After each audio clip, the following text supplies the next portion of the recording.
नमस्कार। आकृति कला केंद्र दिल्ली की तरफ से इस डिजिटल मंच पे आप सभी अतिथियों का, दर्शकों का मैं सुमन सौरभ हार्दिक स्वागत करता हूँ।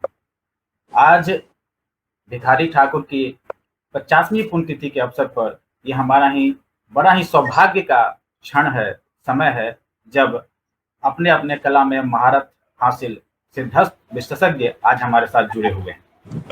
आज हमारे इस गोष्ठी में पटना से Bhikhari Thakur school of drama के निदेशक संस्थापक श्री हरिवंश जी जुड़े हुए हैं, उनका बहुत बहुत स्वागत। गोपालगंज से लोक गायक शैलेंद्र जी हमारे साथ जुड़े हुए हैं, आपका मैं बहुत बलिया बहुत से स्वागत। अच्छा, माफ मैं कीजिएगा, बलिया से हैं। जी जी, वो बलिया से जुड़े हुए हैं, आपका बहुत बहुत स्वागत। इसके साथ राष्ट्रीय सम्मान से सम्मानित रंग निदेशक, लेखक, फिल्म निदेशक कमलेश के मिश्रा जी जुड़े हुए हैं। सर, आपका बहुत बहुत स्वागत।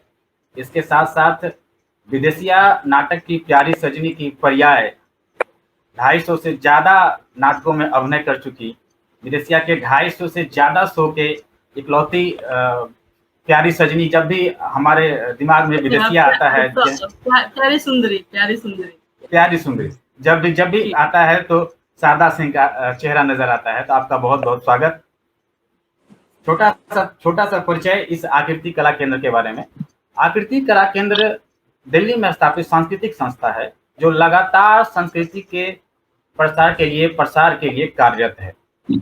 इसके साथ ही साथ ये युवाओं को निःशुल्क प्रशिक्षण देने की कोशिश में लगातार अपना प्रयास अनवरत करता रहता है।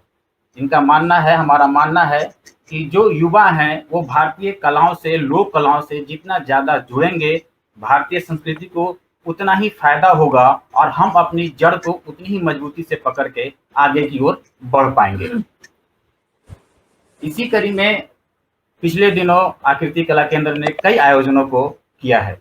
इसी कड़ी में आज भिखारी ठाकुर की लोक कला से परिचित करने के लिए, युवाओं को जोड़ने के लिए आज हम सब एक साथ यहाँ जमा हुए हैं।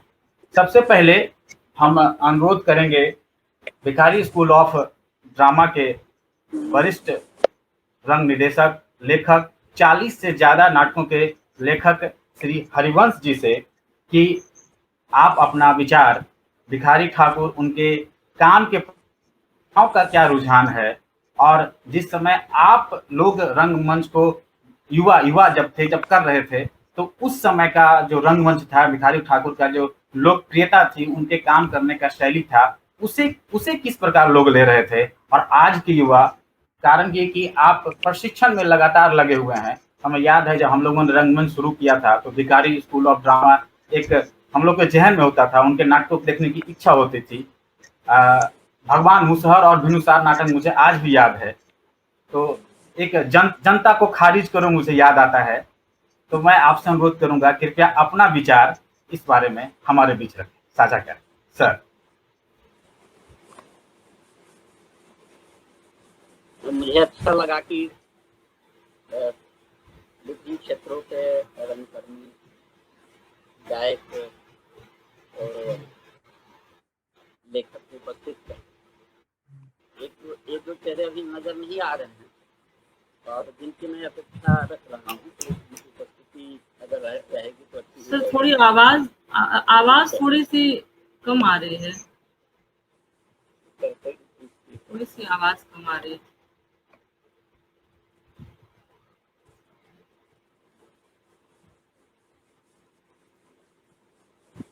हाँ जी जी, अब बेहतर है सर, आवाज आ रही है? बिल्कुल आ रही है। भिखारी ठाकुर की आज 50वीं पुण्यतिथि है। उस संदर्भ में दिल्ली की जो संस्था है आकृति कला केंद्र, उन्होंने आयोजन किया, मुझे अच्छा लगा। कम से कम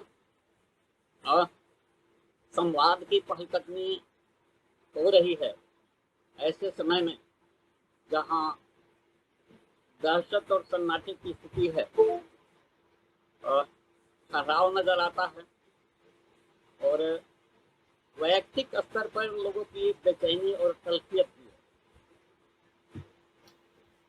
है। ऐसी स्थिति में वो एक थोड़ा लाउड आवाज बोला जाए स्पष्ट- सर, मुझे सर बहुत आप नहीं सुनाई दे रही सब। हाँ, थोड़ी सी आवाज बढ़ा दिया जाए।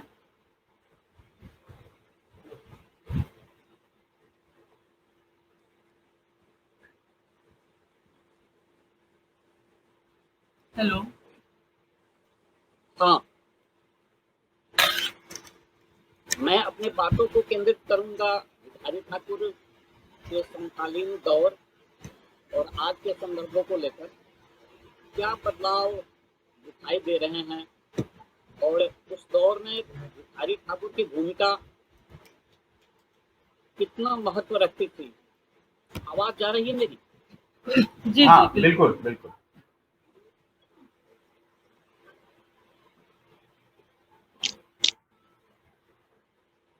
अठारह का प्रथम स्वतंत्र संघर्ष असफल हो चुका था। कुंवर सिंह के नेतृत्व में उर्बिया सिपाही किसान बढ़ चढ़ कर हिस्सा लेते रहे और दमन के शिकार भी हुए। वह औपनिवेशिक काल, सामंती सामाजिक आर्थिक व्यवस्था और उस दौर में रैयतों पर जुल्म बढ़ते जा रहे थे। जो किसान बढ़ चढ़ कर हिस्सा लिए थे राष्ट्रीय मुक्ति आंदोलन में, उतना ही वे दमन के शिकार हो रहे थे। यह पूर्विया इलाका जो खासकर भिखारी ठाकुर का गांव क्षेत्र या पूरे भोजपुरी अंचल की अगर बातचीत हम करें तो औपनिवेशिक दमन उत्पीड़न, साथ साथ सामंती उत्पीड़न और बाढ़, सूखा, प्लेग, हैजा, मलेरिया, चेचक, वो महामारी अलग ही, और गरीबों मजदूरों के लिए बेगारी प्रथा अब शाप बनकर दिखलाई दे रही थी। अब ऐसी स्थितियों में जहां आर्थिक स्रोत उनके लिए शून्य होता जा रहा था, वे कंगाल थे और ये पूरा इलाका आर्थिक दरिद्रता का शिकार था, जिसका परिणाम मानसिक दरिद्रता में रूपांतरित हो रहा था और कई तरह की सामाजिक सांस्कृतिक विसंगतियां भी मौजूद थी। उसमें भिखारी ठाकुर का जन्म 18 दिसंबर 1887 में होता है। 30 साल की उनकी जीवन यात्रा गांव में ही बीतती रही और कटहरा का ही ज्ञान उन्होंने प्राप्त किया और भोगा हुआ यथार्थ उनके सामने था। सामाजिक जो स्थितियां थी वो सामने थी और वे भी सोचने लगे कि सारे लोग तो भागे चले जा रहे हैं उन क्षेत्रों में जहाँ औद्योगिक शहर हैं, यहाँ जहाँ कमाने की स्थिति बन रही है। मैं कब तक इस स्थिति में पड़ा रहूंगा? जो उनका पारिवारिक जो पेशा था या उनका जातिगत जो पेशा था, उस पेशे में कहीं न कहीं उनकी अस्मिता जो है क्षरित दिखलाई देती थी। एक मनुष्य होने का जो एक गौरव होना चाहिए, आपकी गौरव, वो बिल्कुल वहाँ विकृत महसूस उन्हें होने लगा था। मनुष्य होने का अर्थ क्या है, ये भी कुछ समझ में उन्हें नहीं आ रहा था और उन्होंने देखा कि पीढ़ी दर पीढ़ी इसी हालात में क्या हम पड़े रहेंगे यहाँ। नतीजा हुआ कि वे निकल गए खड़गपुर। खड़गपुर में उनके गांव गिरान के लोग जो हैं अपना, खासकर नाई जात के लोग अपना पेशेगत काम वहां भी जाकर कर रहे थे। भिखारी ठाकुर भी सड़क के किनारे अपने उसी नाई पेशे में लग गए। लेकिन वह पश्चिम बंगाल के इलाका, खासकर जो मेदिनीपुर जिले में पड़ता है वो खड़गपुर, वहाँ भी रामलीला मंडलियाँ आया जाया करती थी।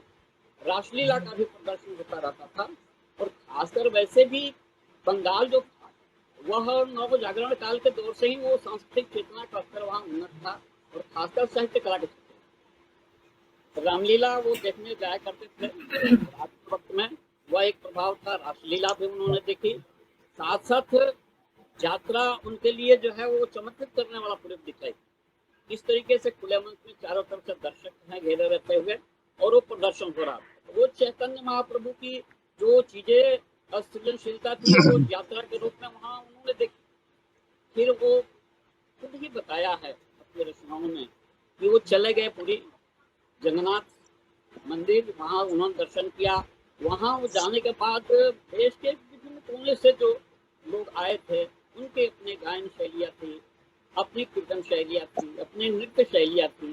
ये सारी चीजें उनके लिए काफी अद्भुत और चमत्कृत करने वाले प्रयोग लगे। वो सोचने लगे कि मैं भी लौट कर जाऊं अपने गांव और वहाँ जो है रामलीला का मंचन करूं, क्योंकि अभी ये सोच उनकी यही बन रही थी, कम से कम वहाँ के कलाकारों को जोड़कर रामलीला का मंचन करूं, उसके बाद फिर देखा जाएगा। लौट कर वो चले आते हैं।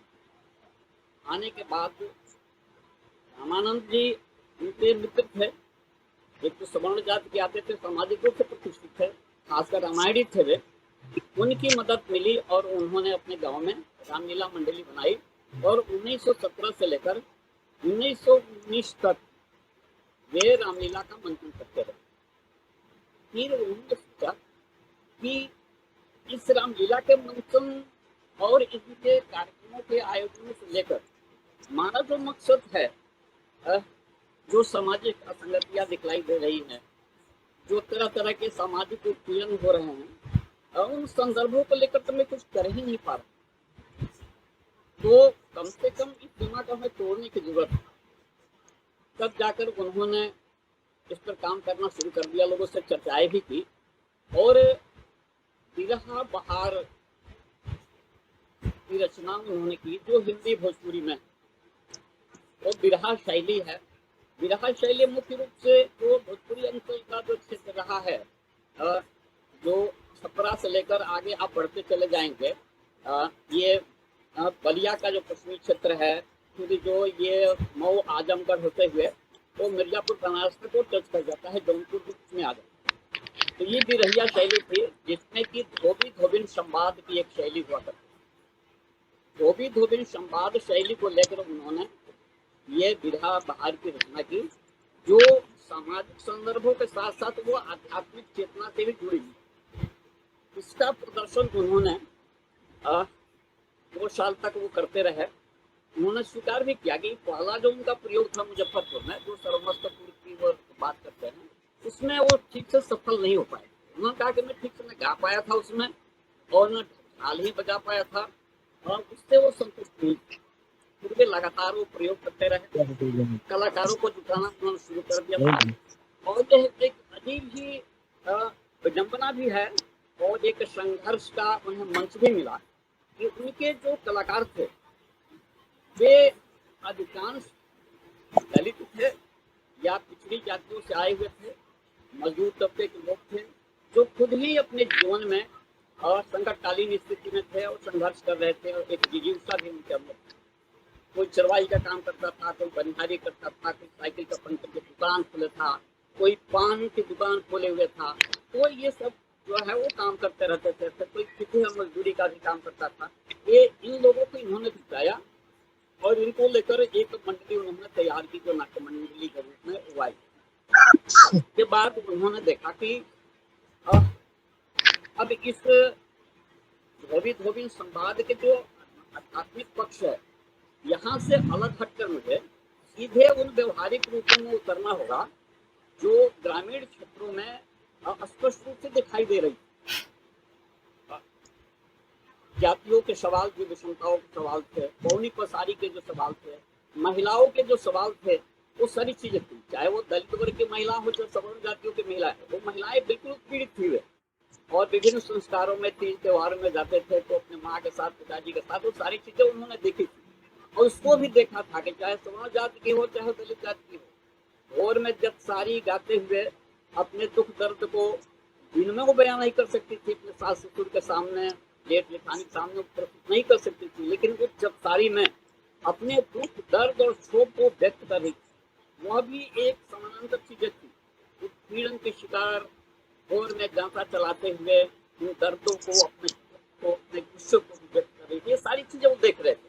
उन्होंने कहा कि ऐसे पक्षों को मुझे अब धीरे धीरे सामने लाना चाहिए और उन दर्दों को दिलाया जाए जो खास रूप से लोगों के इलाके से जो खासकर भोजपुरिया लोग हैं, वो दूर असम में, कलकत्ता जूट मिलों में काम करने के लिए, फिर जो कोयले के क्षेत्र में काम करने के लिए वो जा रहे हैं, और वहाँ जाने के बाद वर्षों वर्षों रह रहे हैं, कुछ भी लौट रहे हैं, वहाँ जाकर के शादियाँ करके पड़े रहते हैं। नवविवाहिताएं जो हैं और नवविवाहिता जो हैं वो ठीक लगती रहती है, क्योंकि शादी के बाद अगर तो अकेलापन आ जाए किसी भाई के सामने, तो यह और जब एक आतिथ्य अलग थी, एकदम जीवन का एक आयाम दरवाजा खुले, तो यह एक वेदना वो भी देख रहे थे, विधवाओं की स्थिति को अलग ही देख रहे थे, ये सारी चीजें थी।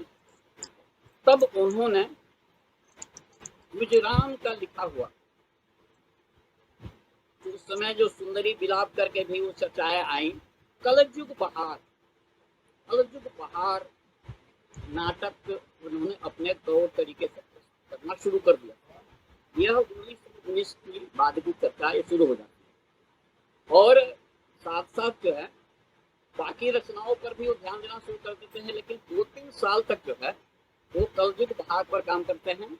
और आप लोग देखते हैं कि जो विदेशिया का जो स्वरूप, यह विदेशिया का स्वरूप जब उन्होंने ये जो है बहरा बहार नाटक लिखा, बहरा बहार नाटक में मूल रूप से विदेशिया नाटक का मूल आधार उनका है, उसका ही रूपांतरण जो है वो विदेशिया नाटक में देखते हैं।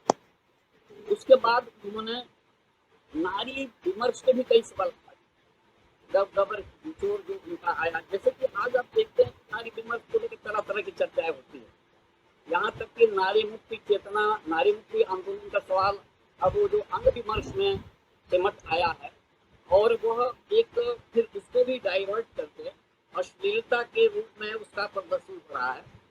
इसका जवाब तो भिखारी ठाकुर के गबर निचोड़ नाटक, ये तो बोल्ड तरीके से, किस तरीके से एक नारी की अस्मिता और उसके देह पर उसके अधिकार की बात वो खड़ा करते हैं, और दावे के साथ उस दौर में, आज के दौर में खड़ा करने में दिक्कत हो जाती है नाट्य करने में, तो उस दौर में वो इतना बोल्ड स्टेप उठाते हैं और ये नारी विमर्श के चरम स्थिति पर पहुंचा देते हैं। नारियों को अपने देह पर उसका अधिकार है, दूसरे का अधिकार नहीं है, मन पर उसका अधिकार है, उसके देह पर उसका अधिकार है। इस चेतना को वो गबर निचोड़ के माध्यम से व्यक्त करते हैं, और बड़े ही सहज तरीके से, बहुत ही सहज तरीके से, क्योंकि उनके कलाकार बिल्कुल पढ़े लिखे नहीं थे, उनके जो दर्शक थे और वो पढ़े लिखे नहीं थे, वहीं मजदूर भूमिहीन गरीब किसानों का जत्था उनके प्रदर्शन में आता था, और कलाकार भी वही थे जो दूर से आए हुए थे। ये सिलसिला आगे बढ़ता हुआ और दिखलाई देता है। एक चीज मैं रखना चाहूंगा इस संदर्भ में, जो भिखारी ठाकुर उसके वक्त में जाती है, जिस तरीके से 1857 का जो आंदोलन उभर कर आया, बड़ी संख्या में भोजपुरिया किसानों ने, और यहाँ तक कि उसमें दानापुर के छावनी में भी विद्रोह हो गया था, उन सिपाहियों ने भी विद्रोह किया, और वो इतना दमित उत्पीड़न के बाद भी वो लड़ते रह गए, तो वो सारे चीजें हो रही थी। तो समानांतर जो चीजें हो रही थी वह हो रही थी कि इसी भोजपुरिया क्षेत्र में कबीर भी थे, रैदास भी थे, और क्रमशः आते हुए धरणीदास, शिव नारायण, सुखदेव भगत, फिर सखी संप्रदाय के लक्ष्मी, ये सारे लोग आते चले गए बचैया बाबा। इनका प्रभाव भिखारी ठाकुर पर जबरदस्त तरीके से पड़ा, और इनकी पूरी नाट्य संरचना को आप उठे देखें तो भक्ति आंदोलन का प्रभाव साफ हो इनके ऊपर दिखलाई पड़ी, क्योंकि इनकी जो रचनाएं भी आई, उन रचनाओं में कहीं वो मंदिर मस्जिद में केंद्रित अपने को नहीं करते, ना वो कहते हैं पाठकों से, दर्शकों से कि आप जो है मंदिर मस्जिदों में जाकर जकड़े रहे, बल्कि जिस तरीके से भक्ति का एक मार्ग था जो भक्ति आंदोलन से चला रहा था, जो उपेक्षित वर्ग था उसको तो मंदिरों में जाने की इजाजत की नहीं, इसलिए उस मंदिर को ही उन्होंने नकार दिया और कहा कि ईश्वर तो अब व्यक्ति मूलक चीजें, हम कहीं भी रहे अगर ईश्वर की प्रार्थना करते हैं उसके साथ अपना जोड़े रहते हैं, यहाँ पर कोई जाति बंधन नहीं है, तो चाहे ब्राह्मण क्षत्रिय हो, वैश्य शूद्र कुछ भी हो, यहाँ हम बराबरी के स्तर पर भगवान के साथ जो है अपना संबंध स्थापित कर देते थे। एक विद्रोह था उस चीज, वो अलग विषय वस्तु है कि वह एक माँ खिलाकर एक जकड़ने के रूप में जाती थी, लेकिन जिस तरीके से बुद्ध ने विद्रोह किया था, सामाजिक आंदोलन खड़ा किया था, उसी तरीके से कबीर, रैदास और यहाँ तक कि सूफी संतों ने भी इन मंदिर मस्जिदों को नकारते हुए जहाँ भी थे वो जातिगत समानता की बात करते थे, वर्ण की समानता की बात करते थे, विभिन्न धर्मों की समानता की बात करते थे और मनुष्य के बोध होने की बात करते थे। जो मनुष्य दलित था, जो मनुष्य मजदूर गरीब किसान था, कंगाली की स्थिति में था, जो उपेक्षित था, जो चंडाल था, ऐसे लोगों को के अंदर एक मनुष्यता का बोझ जो है भक्ति आंदोलन के दौरान दिखलाई देता है, जो बुद्ध के भी दौरान दिखाई दिया। और ठीक यही बात जो है भिखारी ठाकुर के नाटकों में भी मात्र चीजें आती है, चाहे वो नारियों का सवाल हो या अंधविश्वास के पक्ष अंधविश्वास का सवाल हो, चाहे वह दलित विमर्श का सवाल हो, नारी विमर्श का सवाल हो, सामाजिक समानता का सवाल हो, इन तमाम सवालों पर वो टकराते हुए दिखाई देते हैं अपने नाटकों के माध्यम से। और एक बात और होती है कि भिखारी ठाकुर के पहले क्या नाटक, ऐतिहासिक और पौराणिक नाटक नाट्य मंडलियां खेला करती थी, चाहे वार्षिक थिएटर वाले हों, चाहे नौटंकी वाले हो, चाहे भांड मंडली के लोग हैं, खासकर भांड मंडली वाले वो नौटंकी से ही एक आए थे जो जाकर बनारस में फिर अपनी चीजों को एक अलग शैली विकसित की, जिसमें ज्यादा चर्चा जो है मुकुंदी लाल भांड का आता है। उसका भी एक कलाकार था नर्तक जो सुमेर सिंह, वो लोग आए जाकर, उनकी अपनी एक अलग शैली थी, शुरुआत उनकी अश्लीलता से होती थी, तो वो लोग भी हैं अधिक से अधिक ऐतिहासिक या कुछ डकैतों के जीवन पर वो नाटक किया करते थे। उसके बाद आप देखेंगे कि ऐतिहासिक और पौराणिक नाटकों के सिलसिला को भारतेंदु जी ने हिंदी रंगमंच में तोड़ा और एक बहुत बड़ी एक तरह से वो नाट्य क्षेत्र में बड़ी क्रांति।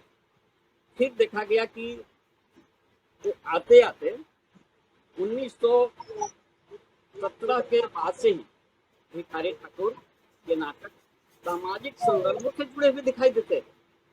एक बिल्कुल कटहरा का ज्ञान रखने वाला सिर्फ एक कलाकार, दमई कलाकार। सब लोग जानते हैं कि कुतुबपुर की भौगोलिक स्थिति क्या है, सामाजिक आर्थिक रूप से पिछड़ा हुआ दुरूह क्षेत्र था दियारे का, और वहाँ का कलाकार इतने दिलेरी के साथ सामाजिक सवालों को खुला कर नाटक हैं और वह नाटक जो है एक सांस्कृतिक और सामाजिक आंदोलन बन जाते हैं। तो चाहे वो नारी विमर्श के सवालों को भी आप देखें, फिर नारी की मर्यादा का सवाल, जैसे कि ये विदेशिया नाटक में प्यारी सुंदरी तो है ही जो शादीशुदा, जो रखेली नहीं, उसको भी भिखारी ठाकुर समान मर्यादा देकर उसको लाते हैं और बराबरी का दर्जा देते हैं, क्योंकि रखेलिन का उसमें मात्र दोष नहीं है। उत्तर शतात्मक समाज व्यवस्था में पुरुष भी मुख्य रूप से भागीदार है। अगर वो रखेलिन रखा तो उसकी भी तो अपनी दर्द वेदना थी, अपने उसके एग्जिस्टेंस पे अस्तित्व का सवाल था, उसके बच्चे थे। भिखारी ठाकुर जो है उसको सम्मान और वो प्यारी सुंदरी के बराबर समकक्ष जोड़ देते थे। यह एक बहुत बड़ा सवाल। इस तरह की चीजों को लेकर जो बड़े बड़े दिग्गज काम नहीं कर पा रहे थे, एक अपना सा कलाकार कैसे खड़ा हो गया, एक अपना सा लेखक कैसे खड़ा हो गया, जो खुद नाटक लिखा, खुद उसमें रंगकर्मी की भूमिका अदा की, और जो है ये चुनौती उसने स्वीकार की। गबर बिचौर लिखी जाती है जो नारी विमर्श किस तरीके से उन्होंने खड़ा किया। फिर ये जो गंगा स्नान, इसमें भी उन्होंने ये जो अंधविश्वास पर वो चोट करते हैं, यहाँ तक कि मनुष्य को एक वस्तु के रूप में किस तरीके से डिवीजन किया जा रहा है गबर बिचौर में, नाटक में गबर बिचौर का, उस समय माँ का जो रूप है इस पितृसत्तात्मक व्यवस्था में, माँ का जो रूप है, नारी का रूप है, वह जो है वो जो है उच्चतम स्थिति पर है, ऊंचा है प्रतिपक्ष से, ये भी उसमें प्रमाणित करते हैं। और ये जो है गबर बिचौर में, गबर बिचौर को जिस तरीके से वस्तुमान को उसको काटने की बात आती है, माँ जो है कहती है किसी एक को दे दिया गया, तो ये वस्तु के रूप में जिस तरीके से रूपांतरित किया जा रहा था मनुष्य को, इस पर उन्होंने चोट की भिखारी ठाकुर ने अपने नाटक उनके जी सारे सर। नाटकों का अपना एक ये मैसेज था। मैं कुछ चीजों को लेकर इधर आ रहा हूँ क्योंकि समय सीमा को भी ध्यान में रखना है और बाकी भी साथी लोग भी हैं इसमें। मैं कुछ ऐसे प्रस्थान बिंदुओं की ओर इंगित करता हूँ जो हमारे जो गायक लोग भी हैं, जो पुराने हम लोगों के रंगकर्मी हैं, उनका भी जीवन का एक अनुभव है और वो सारे दौरों को उन्होंने देखा है। हरि ठाकुर के नाट्य प्रदर्शन को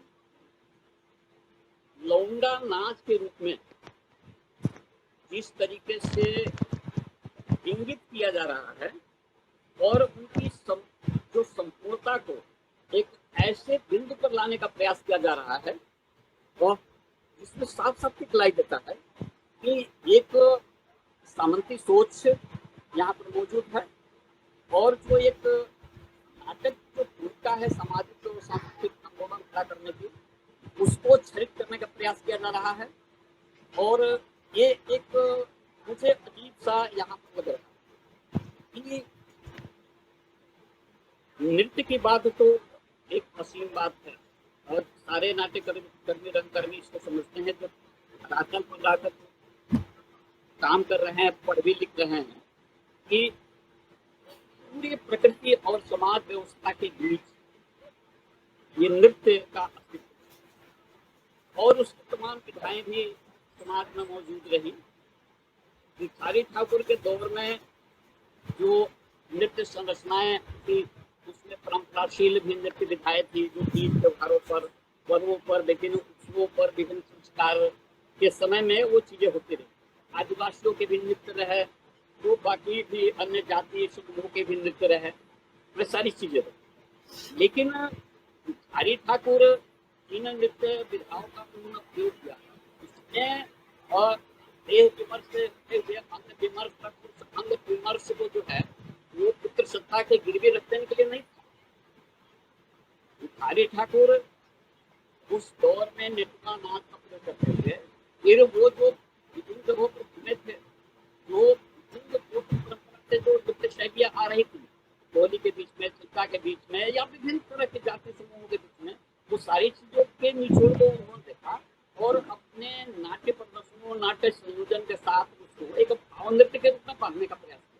और देखेंगे आप, और या पुराने भी जो नाट्य उनके नाटकों को देखा है, उनके नृत्य विधा को देखा है, उससे ये पता चलता है कि लगातार वो परिवर्तन भी कर रहे थे अपने नृत्य विधाओं पर, वो परिवर्तन भी कर रहे थे। दूसरी चीज है कि उनके सारे नाटकों को उठाकर देखिए, उन नाटकों में कहीं जगह मिलती है अश्लील प्रदर्शन करने की। पुरुष जो है नारी की वेशभूषा धारण करके और अंग प्रदर्शन करे, और अंग प्रदर्शन इस रूप में करे जो पूरा प्रदर्शन है, अश्लील प्रदर्शन, और उसको महिमा मंडित किया जाए लौंडा नाच, और वो लौंडा नाच जो है वो भिखारी ठाकुर के मंडली का पर्याय बन जाए। ये सारी चीज तो आप देखेंगे कि विदेशियों से उठाकर उनके सारे नाटकों को देखिए, या उनकी जो अन्य रचनाएं हैं, वो निर्गुण की रचनाएं हैं, या श्री रामकृष्ण के प्रति की जो भक्ति की उनकी रचनाएं हैं, उन रचनाओं में कहीं भी जो है उसकी अगर नाट्य प्रस्तुति भी की जाए, अगर उनके गीत और उनके भजन की, तो उसमें कहीं भी आपको ऐसे अंग प्रदर्शन की जगह ही नहीं मिलती है। भिखारी ठाकुर छुआ नहीं था। जो व्यक्ति नारी के मर्यादाओं के लिए वो संघर्ष कर रहा था अपने नाटकों के माध्यम से, वह जो है नारियों को इस रूप में अश्लील तरीके से कैसे प्रस्तुत कर सकता। बूढ़ी माँ के प्रति, जो बूढ़े लोग हो गए थे उनके प्रति, विधवाओं के प्रति, जो नारियां थी उनके प्रति एक सम्मान का गुण और एक गरिमा का सवाल उठता है। ऐसे हालत में आप कल्पना भी कर सकते हैं कि वो अश्लील लौंडा नाच भिखारी ठाकुर के पूरे नाट्य प्रस्तुति का पर्याय बन जाए। लेकिन आज मैं देख रहा हूँ और मैं समझता हूँ कि ये कोरोना काल के पहले 2 महीने 3 महीने तक लोग संपर्क करते थे कि मुझे लौंडा नाच पर कुछ चीजें बताएं, डॉक्यूमेंट्री बनानी है, ये बनानी, वो चीजें चलती है। काफी उनका डिबेट भी इन चीजों को लेकर होता रहता है। सबसे ज्यादा इन चीजों का निर्माण करने वाले दिल्ली के रहते थे। अब ये बेल्ट में दिल्ली का रंगमंच और पटना का, तो ये समृद्ध रहा है जो हिंदी मैं अगर बात करूँ, एक तरफ पटना का रंगमंच प्रतिरोध के संघर्ष का रंगमंच बना एक दौर में। सर सर थोड़ा सा सर थोड़ा सा चूंकि समय हमारे पास कम होगा, तो आपसे जरा सा अनुरोध करूंगा। और ये सच है कि भिखारी ठाकुर ने समाज के हर हिस्से पे, चाहे वो स्त्री विमर्श हो, वर्ग विभेद हो, सामाजिकरण हो, भाई विरोध एक नाटक है उसमें भी नजर आता है, गंगा स्नान अंधविश्वास है, समाज के लगभग हर एक कुरीति पे मानव का क्या होना चाहिए उस पे इन्होंने लिखा है और बहुत बढ़िया लिखा है। और आजकल लौंडा नाच के नाम पे अश्लीलता और इन चीजों का बढ़ाव बढ़ रहा है। ये सच है, ये हमारे लिए चिंता का विषय है, हम रंगकर्मियों के लिए, संस्कृति कर्मियों के लिए चिंता का विषय है। मुझे लगता है कि बात को आपसे अनुरोध करूंगा कि थोड़ा सा जल्द अगर खत्म करें तो हमारे और भी जो वक्तागण है उनको हम सुन पाएंगे। तो मुझे जो चिंता रही खासकर इस लौंडा नाच को लेकर, मैं अनुरोध भी करूंगा जो रंगकर्मी हैं और जो लोक गायक भी हैं उनसे कि इन चीज़ों को बड़ी संजीदगी से देखें और इस चुनौती को स्वीकार भी करें और हमें घनीभूत तरीके से एक दूसरे से संवाद स्थापित करते हुए इसका जवाब भी देना है, क्योंकि यह एक नए तरीके के पीछे सांस्कृतिक आंदोलन का समय आ गया है। और एक खासकर जो भोजपुरी बेल्ट के जो सबसे सक्रिय रहे हैं लोग, उनसे तो मेरा विशेषकर अनुरोध है, क्योंकि भोजपुरी के गायन क्षेत्रों में अश्लीलता जो है इस स्तर तक आ गई है कि अब विद्रोह की स्थिति बन गई है। तो मेरा अनुरोध यही है, अगर भिखारी ठाकुर की रंग परंपरा को अगर सही मानते हैं, उनके नाटकों में सामाजिक सांस्कृतिक आंदोलनों को सही मानते हैं, तो हमें भी काफी जीवंत होकर इस अश्लीलता के विरुद्ध, इस लंपट संस्कृति के विरुद्ध जो है उठ खड़े होने की जरूरत है। इस अनुरोध के साथ और भिखारी ठाकुर जो सांस्कृतिक योद्धा के रूप में हम स्वीकार करते हैं, मैं उनको श्रद्धांजलि अर्पित करता हूँ। बहुत बहुत धन्यवाद सर। भिखारी ठाकुर ऐसे परिकल्पक थे, ऐसे लोक कलाकार थे जिनके बारे में जगदीश चंद्र माथुर ने कहा कि वो भरत मुनि के सच्चे अधिनायक थे, उनके मानस वंशज थे। ऐसे कलाकार के बारे में, ऐसे निर्देशक, लोक कलाकार, संपूर्ण कलाकार में जब हम लोग बात करते हैं तो विषय लंबा हो जाना स्वाभाविक होता है। और उस पर भी अगर हरिवंश सर जैसे मिल जाए, विशेषज्ञ मिल जाए, ज्ञानी आदमी मिल जाए, तो हम लोग के लिए बातों को समेटना थोड़ा मुश्किल हो जाता है। सर बहुत बहुत आभार कि आज हम लोग के सामने इस डिजिटल मंच पे, आकृति कला केंद्र दिल्ली के मंच पे आपने हमसे अपनी बातें साझा की। अब इसी कड़ी में मैं चाहूंगा कि चूंकि सर ने लौंडा नाच और भोजपुरी संस्कृति में बढ़ रही अश्लीलता की ओर इशारा किया है, तो इसमें फिल्मों वालों का बहुत ज्यादा योगदान नजर आता है, बार बार वो इंगित हो जाते हैं। तो हम इस कड़ी में आगे बढ़ाते हुए हम कमलेश सर से अनुरोध करेंगे। कमलेश सर राष्ट्रीय सम्मान प्राप्त फिल्म निर्देशक और लेखक हैं, भोजपुरी की मिट्टी से जुड़े हुए हैं, दिल्ली में रहते हैं, फिर भी मिट्टी से जुड़ाव इतना है कि देखिए आज हम लोग के बीच बड़े ही लंबे समय से चुपचाप बातों को सुन रहे हैं। भोजपुरी के जब भी भाषा की उत्थान की बात होती है, विकास की बात होती है, तो सहज ही जुड़ जाते हैं। सर आपसे हम ये जानना चाहेंगे कि एक भिखारी ठाकुर की परंपरा जिसमें अश्लीलता का कहीं कोई जिक्र नहीं था, संपूर्ण कला था, और कला भी ऐसा जो समाज से सीधा संवाद स्थापित करता था। आज हमारे जो भोजपुरी संस्कृति है, भोजपुरी कलाकार हैं, वो अश्लीलता की ओर बढ़ते चले जा रहे हैं। उनका दर्शकों से, श्रोताओं से संवाद करने में ये अश्लीलता एक महत्वपूर्ण अंग नजर आता है। ये बहुत ही विचारणीय प्रश्न है। इस विषय पे सर आप अपना विचार हम लोग के बीच रखें। सबसे पहले तो इस आयोजन में मेरे जैसे अल्प ज्ञानी इस विषय के तो आपने बुलाया, इसके लिए मैं बहुत सटीक तो नहीं हूँ, लेकिन फिल्मों का प्रतिनिधित्व के करने के नाते जो आपने हमें मंच दिया है तो उसके लिए आभार है। और बड़ा सुंदर लग रहा था आदरणीय हरिवंश तिवारी जी को सुनना कि जैसे एक यात्रा से हम गुजर रहे हों, इतिहास से हम लोग फिल्म मेकर हैं तो हम कुछ सुनते हैं तो उसको हम विजुलाइज करते हुए और चलते जाते हैं। तो वो समय सीमा की बाध्यता थी, अदरवाइज मुझे तो कहीं कुछ वो नहीं लग रहा था। मैं तो लग रहा था कि और ज्ञान मिलता रहे और हम उस प्रवाह में बहते रहें।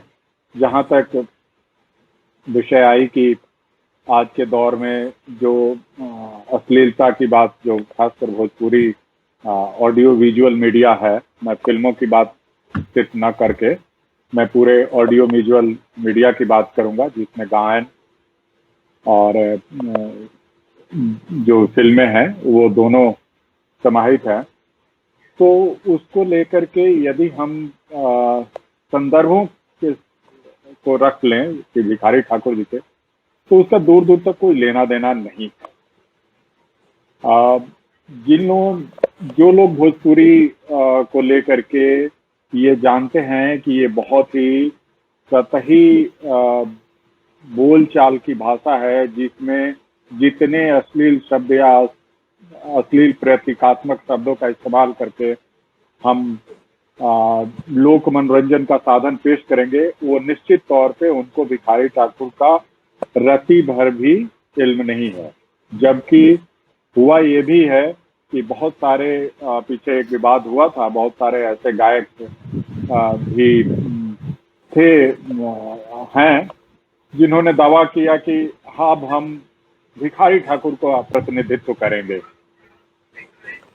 जबकि उन्होंने भोजपुरी का मटियामेट किया अश्लीलता के यदि पैमाने से देखें तो उनका तो कोई हक नहीं बनता है कि वो जब वो कहते हैं ना कि सात मुस्खा के बिलार भेली भक्ति, तो वो उतना कुछ करने के बाद आप कहें कि अब हम भिखारी ठाकुर की परंपरा को आगे बढ़ाएंगे देश में और हिंदी बेल्ट से बाहर, मतलब भोजपुरी बेल्ट से बाहर स्थापित करेंगे भिखारी ठाकुर को, तो ऐसे लोगों की भिखारी ठाकुर को न कभी जरूरत थी और न आज है।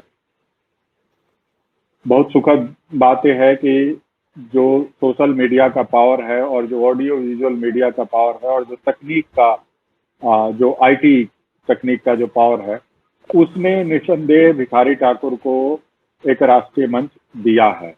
इस बात को हमें स्वीकार करना चाहिए। बहुत सारे ऐसे लोग जो नहीं जानते थे भिखारी ठाकुर कौन है, उनकी रचनाओं का महत्व क्या है, उनकी रचनाओं का संदर्भ क्या है, तो वो इस मीडिया के मामले से, सोशल मीडिया खासकर, इसके माध्यम से उसका व्यापक प्रसार हुआ।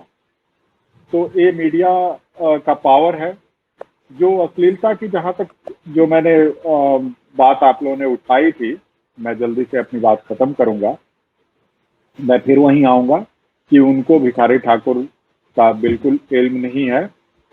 अब वो ऐसा क्यों करते हैं, वो एक जो हम कहते हैं ना कि जब आपको ये लगने लगता है कि हम रचना धर्मिता के नाम पे लय में कुछ भी गा लेंगे या तुकबंदी में कुछ भी लिख देंगे तो हम कलाधर्मी, रचना धर्मी हो जाएंगे, तो ये बहुत बड़ी गलतफहमी है। हम कोई भी साहित्यकार, कलाकार उस अंग का प्रतिनिधित्व करता है अपने सेक्टर का जो मानक पे एकदम बिल्कुल ही उच्च स्तर बना के रखे। आप घटिया बातें लिख करके साहित्यकार नहीं हो सकते, अश्लील गाने लिख करके आप गीतकार नहीं हो सकते, अश्लील गानों को अश्लील भाव भंगिमा के साथ प्रस्तुत करके आप कलाकार नहीं हो सकते। ये बात आपको समझ लेना चाहिए। हाँ, चूंकि ऑडियो विजुअल मीडिया में ये पावर है कि आपका प्रसार उस रूप में भी हो रहा है, तो आप ये समझते हैं कि हमारी लोकप्रियता है। निसंदेह उसको आप अपनी लोकप्रियता समझ लें, लेकिन एक चीज ये हो कि क्या हम अपना ही नुकसान करके अपनी लोकप्रियता प्राप्त करें, ये कहाँ तक जायज है। तो जिन्होंने भी ऐसा किया या कर रहे हैं, वो भोजपुरी का बुरी तरह से नुकसान कर रहे हैं। और खासकर पिछले जो 1.5 दशक जो था, अब तो एक जनचेतना भी आई है कि उसके विरोध में एक स्वर उठ रहा है, जैसा कि हरवंश जी ने भी इंगित किया। लेकिन वो दौर था जो एकदम बेफांट कहते हैं ना, बेलगाम बेफांट हो गए थे वो, बिल्कुल। अब थोड़ा सा उनका विरोध भी हो रहा है। और हमें देखिए, उनको एक एक आदमी को पकड़ करके आप रोक नहीं सकते, लेकिन उसका काउंटर क्या है कि आप बड़ी लाइन खींचो। और बड़ी लाइन खींचने के लिए आपके पास इतना बड़ा मानदंड है, इतना बड़ा साहित्य का वो है। भिखारी ठाकुर है, महेंद्र मिश्र है, हिंदी भोजपुरी साहित्य में ऐसे बड़े नाम भरे पड़े हुए हैं जिनको आप उच्च आदर्श मान करके और अपनी जो भोजपुरी के रचनाकार हैं, गीतकार हैं, गायक हैं, वो उनसे बड़ी लाइन खींचें तो ही जाकर के उनको काउंटर किया जा सकता है। और मैं ये जानता हूँ, हम लोग फिल्म वाले हैं, फिल्में वही सफल होती हैं जो एक परिवार में एक साथ 4 लोग मिलकर के देख सके। माता पिता, मतलब 4 लोगों से मतलब कि वो 4 पीढ़ियां भी देख सके।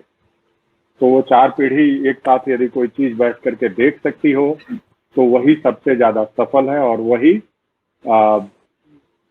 हिट भी है। जो भोजपुरी का सिनेमा जो और जो गाने वगैरह बने, मैं नहीं समझता, बीच के दौर में बहुत अच्छे अच्छे हमारे सामने शैलेंद्र मिश्र जी हैं, इनकी गायकी का हम सुनते आए हैं, मुरीद हैं। तो ऐसे भी हमारे बीच लोग हैं, लेकिन जिन्होंने सच्ची लोकप्रियता के चक्कर में ऐसा किया, उन्होंने कभी ऐसी चीज तो प्रस्तुत नहीं की कि आप एक परिवार में 2 भाई ही साथ बैठ करके सुन सके। तो इन्होंने भोजपुरी का नुकसान किया है, और उसका काउंटर यही है कि आप उसकी बड़ी लाइन एक खींचे, और उसके लिए जो रचना कर्मी लोग हैं, गायक लोग हैं, वो आगे आए, रचना करें और उनसे बड़ी लाइन खींचे। यही काउंटर है। मेरी बात इतनी ही है, बाकी आप लोग परिणाम करें। बहुत बहुत धन्यवाद सर। निश्चित तौर पे भिखारी ठाकुर और भोजपुरी संस्कृति में एक से एक बड़े नाम है जिन पे काम लगातार किया जा सकता है और किया जा रहा है। सर, इससे कोई भी गुरेज नहीं करेगा कि आने वाले समय में हरिवंश जी हैं, संजय उपाध्याय सर हैं, शैलेंद्र जी हैं, आप हैं, ऐसे बहुत सारे लोग हैं जो भोजपुरी संस्कृति को सही मायने में सही दिशा प्रदान करने में लगे हुए हैं। और हम लोग सब मिलकर एक समय ऐसा आएगा, आने वाला समय होगा जब फिर से भोजपुरी की विरासत लहलहाएगी और उसका जयकारा लगेगा। इस कड़ी को हम आगे बढ़ाते हुए अब हम अनुरोध करेंगे शारदा जी से। शारदा जी, मुझे लगता है कि मैंने जब से नाटक को समझना शुरू किया, जब से भिखारी ठाकुर को जाना, तब से मैंने विदेशिया को देखा और एक ही चेहरा मुझे याद रहता है, वो रहता है आपका, प्यारी सुंदरी के रूप में। और उसमें भी वो दृश्य जब आप 12 मासा गाती हैं, एक छोटा सा प्रकाश का बिंब होता है आपके ऊपर सफेद कपड़े में लिपटी हुई। तो सबसे पहले मैं आपसे अनुरोध ये करूंगा, अगर वो उस 12 मासा की अगर 2 लाइन अगर गुनगुना दें तो हमारे जितने भी दर्शक जुड़े हुए हैं डिजिटल मंच पे, उन्हें बहुत अच्छा लगेगा। जी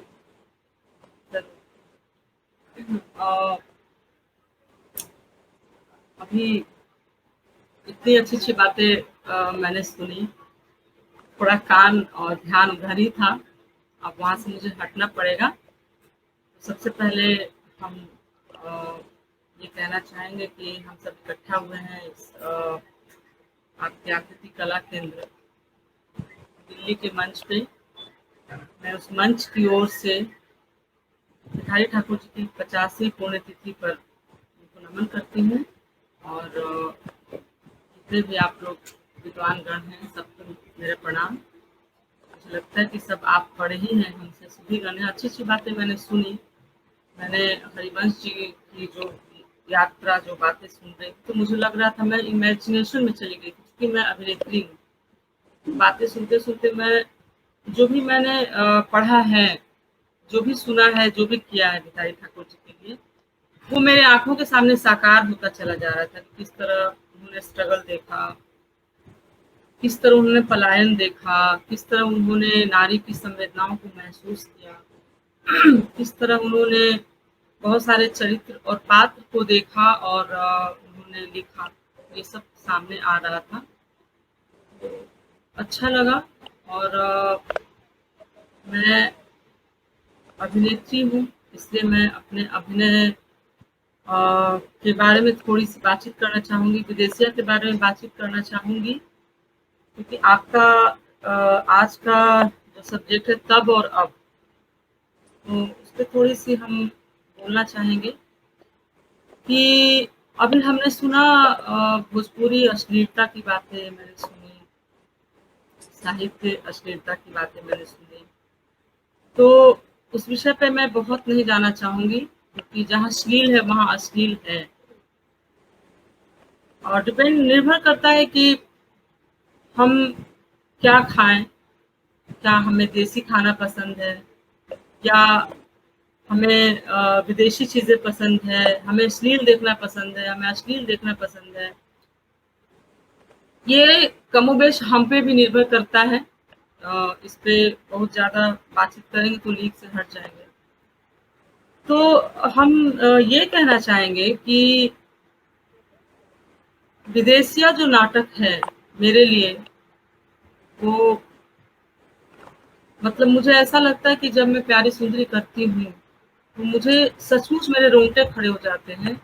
मुझे ऐसा लगता है कि जैसे मैं शारदा सिंह और प्यारी सुंदरी आपके साथ हो गई हूँ। मैं फिर पूरी ईमानदारी के साथ ये बता रही हूँ कि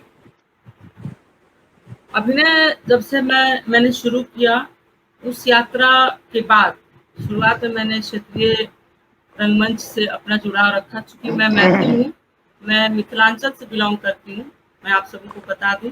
भोजपुरी मेरे लिए बहुत कठिन है, और मैं ये कहना चाहूंगी कि भोजपुरी साहित्य बहुत खूबसूरत साहित्य है। जब से मैं भोजपुरी समझने लगी मुझे बहुत आनंद आने लगा। जब से मैं भोजपुरी कविताएं पढ़ने लगी, रेसिया करने लगी, तो शुरुआती दौर में पहली बार मैंने जब थिएटर ज्वाइन किया था तो मैंने देखा था विदेशिया, एक निर्माण कला मंच की प्रस्तुति थी। उस समय मैं बहुत छोटी थी, तो कालिदास रंगालय में हुआ था, भव्य प्रस्तुति हुई थी। मुझे ऐसा नहीं लगा था कि रंगमंच ऐसा होता है, थिएटर ऐसा होता है।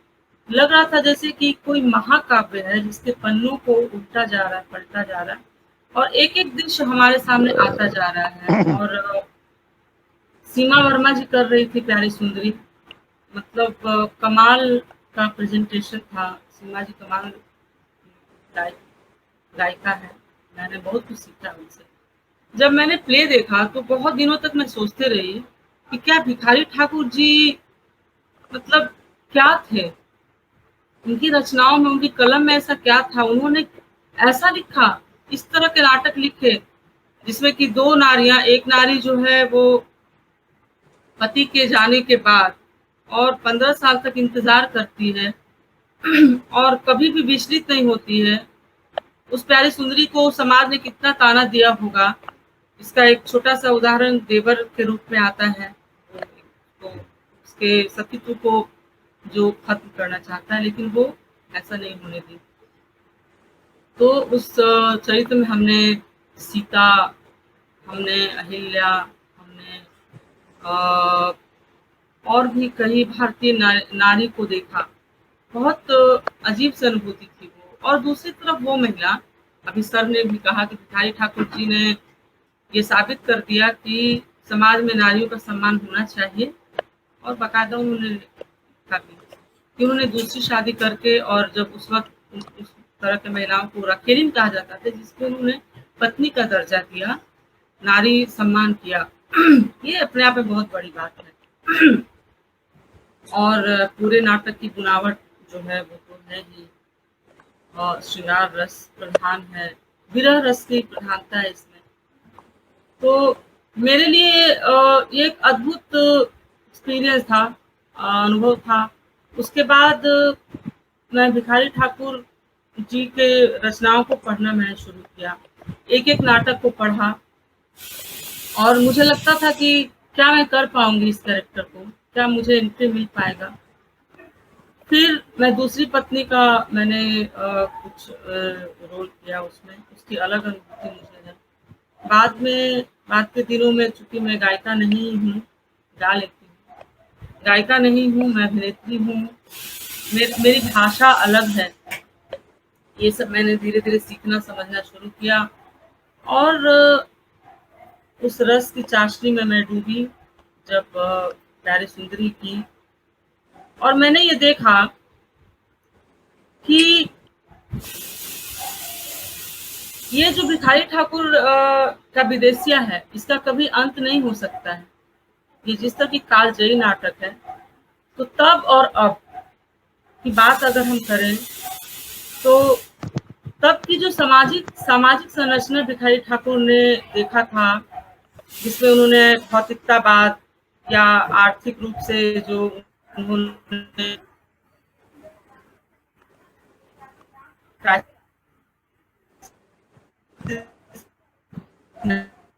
महसूस किया था उस वक्त समाज के लिए, तब से आज भी हम इन चीजों को महसूस कर रहे हैं। जो विदेशी पलायन किए थे, जो इस नाटक में दिखाया गया कि विदेशी पलायन करके शायद लगता है लेवल पे आगे बढ़ते जा रहे हैं। गड़बड़ियां हो रही है, नेटवर्क में कुछ प्रॉब्लम हो रहा है। हाँ, जी बोलिए। हाँ बोलिए, आगे।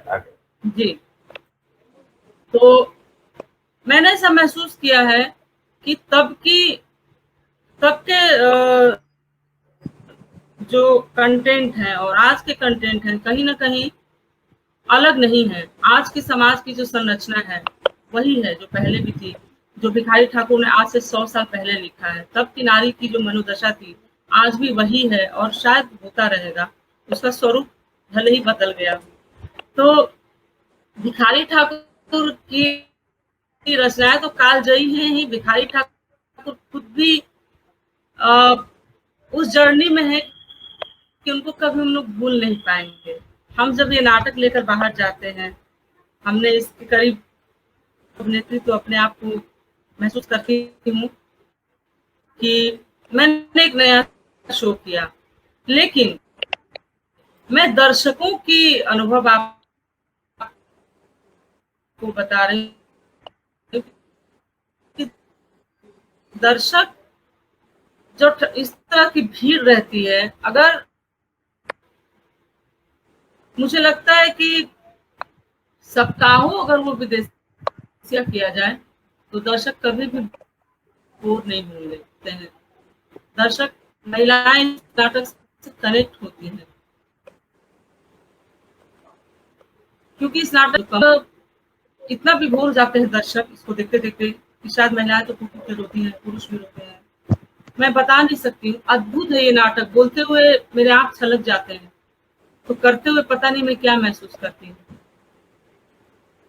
हाँ, अगर हम बात करें अभिनय के स्तर पे भी तब और अब की बात करें तो मैं ये कहना चाहूंगी कि भिखारी ठाकुर जी के बारे में जैसा सर ने कहा, जैसा हमने पढ़ा है कि उस वक्त उनका ग्रुप होता था, उस वक्त महिलाएं भागीदारी नहीं करती थी क्योंकि हम जिस काल से गुजर रहे थे, जिस वक्त के दौर से हम आगे बढ़ रहे थे, वहाँ महिलाओं को घर से बाहर जाने नहीं दिया जाता था, तो पुरुष ही महिलाओं का भी रोल करते थे। आज भी उनके ग्रुप से कई लोगों से मैं मिल चुकी हूँ, वो लोग आज भी करते हैं। लेकिन धीरे धीरे संजय उपाध्याय जी ने एक नई भाषा गढ़ी और मुझे ये कहना अच्छा लगेगा कि उन्होंने विदेशिया को एक नए तरीके से एक प्रयोगात्मक स्वरूप देते हुए एक नई शैली गढ़ी है और उस शैली में बहुत सारी चीजें, पुरानी चीजों को लेते हुए आधुनिक थिएटर को मर्ज करते हुए उन्होंने एक अद्भुत स्वरूप दिया है और हम कर रहे हैं। निरंतर ये बढ़ता जा रहा है। करीब 750 से भी ऊपर शो जिसके हो चुके हैं। तो जी, उस 750 में 250 से ज्यादा प्रदर्शनों में अभिनेत्री आप ही रही। लगभग 300-350 में कर चुकी हूँ और मैं छोड़ने भी नहीं वाली हूँ, क्योंकि जिस दिन मैं विदेशिया की प्यारी सुंदरी करना छोड़ दूंगी, शायद मेरी सांसें रुक जाएंगी। मैं जब उस प्ले को करती हूँ, मेरे अंदर कितने ऑक्सीजन आ जाते हैं मुझे नहीं मालूम और मैं अपने आप को ताकतवर महसूस करती हूँ, क्योंकि पूरा ट्रेनिंग है। वो वो ये नाटक पूरी ट्रेनिंग है, हर रस है इसमें। आप देखिए विरह है, करुणा है, वात्सल्य है, हर रस है इसमें। खासकर आप जिस बारहमासा की बात कर रहे हैं, मैं सुनाऊंगी। वो पूरे बारहमासा में पूरी अभिनय की जो हम लोग बात करते हैं, स्टेनिस्लावस्की या ब्रेख्त जी ने जो कहा है, वो पूरी चीज बस एक बारहमासा में हम देख लेते हैं। इसलिए ये नाटक अपने आप में एक कंप्लीट थिएटर है, एक कंप्लीट थिएटर है विदेशिया। बतौर बतौर दर्शक मैं दूसरे को शायद प्यारी सुंदरी के रूप में स्वीकार भी ना कर सकूं। मेरे जैसे बहुत सारे लोग होंगे जो ये स्वीकार करने में बड़ी कठिनाई होगी कि वहां पे शारदा जी ने लगे कोई दूसरी हो। आज भी दूसरों का नाटक देखते हैं, मतलब जो विदेशिया कर रहे हैं, तो उनको स्वीकार करना थोड़ा सा कठिन होता है, क्योंकि इतनी बार हम लोगों ने देखा है आपको उस रूप में। एक छोटा सा सवाल करूंगा तब अब से जुड़ा हुआ कि जब आपने विदेशिया का पहला प्रदर्शन में बतौर अभिनेत्री काम किया और आज जब आप काम करती हैं, उन दोनों के मन स्थिति में आपको क्या अंतर नजर आता है? हाँ, बहुत अच्छा सवाल पहला किया आपने। प्रदर्शन एक्चुअली जब पहला शो मैंने किया था, वो जमशेदपुर में एक फेस्टिवल था, युवा फेस्टिवल, युवा महोत्सव में मैंने शिरकत किया था। इस प्ले को ले जाकर मैंने उसमें भाग लिया था। तो काफी डरती भी थी, पहले इतना बड़ा रोल को मैं कैसे कर पाऊंगी। पहला शो मैंने किया, शुरुआत के दौर में थोड़ा लाउडनेस ज्यादा करती थी, लाउड अभिनय हुआ करता था, क्योंकि लोक रंगमंच लोग कहते हैं जिस तरह से कि लाउड होता है थोड़ा, या भिखारी ठाकुर जी की टीम को भी मैंने देखा है, या भिखारी ठाकुर की टीम जो पहले करते रहे होंगे, थोड़ा लाउड होता था, क्योंकि वो लोग ओपन में करते थे, पेट्रोमैक्स में करते थे, माइक नहीं होती थी, उनकी मजबूरी थी। शुरू में हमने भी किया, थोड़ा सा लाउड किया और उतनी आत्मसात नहीं कर पाई थी, लेकिन धीरे धीरे फिर करते करते कहा भी जाता है कि आपको करते करते बहुत कुछ सीखने को मिलेगा। करते करते मुझे लगने लगा कि नहीं, ये अभिनय का सार तो कुछ और है, मुझे उसके बहुत करीब जाना होगा, और जो गूढ़ चीजें उन्होंने लिखा है, जिस आत्मा की बात कर रहे हैं, जिस परमात्मा की बात कर रहे हैं, जिस माया की बात कर रहे हैं, उसको समझना होगा। तो समझते समझते टाइम लग गया, और मुझे लगता है कि 100% तो कोई नहीं दे पाता है। मैं कितने परसेंट पे हूँ ये नहीं मालूम, लेकिन कोशिश करती हूँ कि मैं 100% को टच करूँ।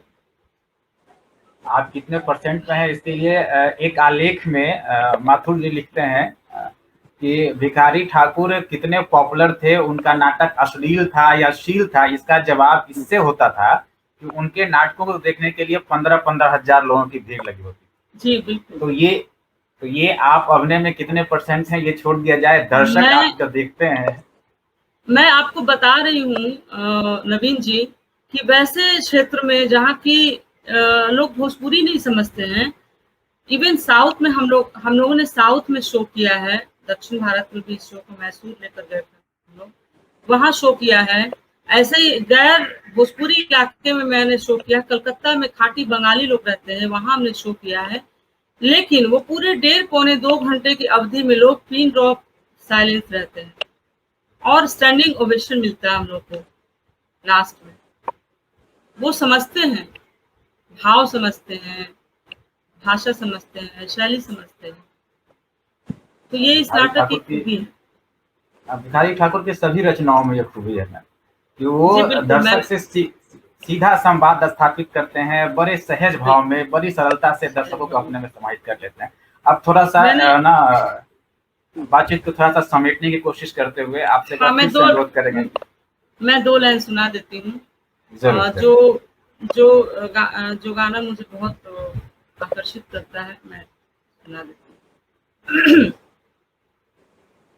गवना कराई सैया घरे बाई ठवले से, गवना कराई सैया घरे बाई ठवले से अपने गईले परदेसा हे बटोहिया, अपने गईले परदेसा हे बटोहिया। अमावा मोजर गईले लागले टिकोरवा से, अमावा मोजर गईले लागले टिकोरवा से, दीना पर दीन पियराए हे बटोहिया, दीन पर दीन पियराए हे बटोहिया। चढ़ती जवनिया बैराना भइले हमरो से, चढ़ती जवनिया बैराना भइले हमरो से, के मोरा हारी है कलेसा हे बटोहिया, के मोरा हारी है कलेसा हे बटोहिया। आ